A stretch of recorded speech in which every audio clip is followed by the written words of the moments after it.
Inilunsad ng Metro Manila Authority ang panibagong sistema nito sa pagde-deploy ng mga bus sa EDSA mula sa bus terminal sa Fairview, Quezon City. Sabi ni MMD Chairman Francis Tolentino, hindi papayagang makapagbiyahe sa EDSA ang sinumang driver o bus na may mga pending na kaso. Sa mano-mano, hindi natin nagagawa to. Wala tayo, Lista lang. hindi natin makukuha yung records eh. So bago to. Plus Pero yung, dinidispatch pa rin sila. yes, dinidispatch sila pero hindi natin na-check yung profile ng records.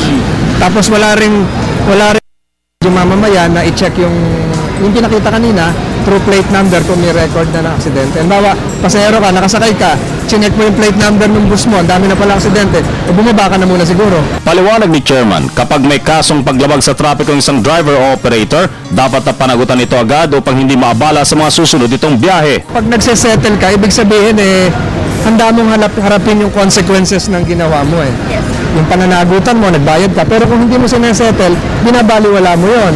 Binabaliwala mo ang traffic rules. Binabaliwala mo rin yung safety ng mga pasahero mo. Binabaliwala mo rin yung safety ng kapwa mo motorista. Pattern siya. So ito yung i-instill mo yung sense of responsibility. Sa Marso daw, matatapos ang paglalagay ng mga bagong tracking system sa 3 pang bus terminals, 2 sa Malabon at Valenzuela at 1 sa Baclaran. Pero ngayon pa lang, mas paigtingin ng ahensya ang pagdidisiplina sa mga driver. Kaya dapat ang lalabas na driver natin yung talagang fit mag-drive. Physically, siguro, morally. Part na yun na requirements. Ganun na nga. Para sa Telebisyon ng Bayan, George Bandola.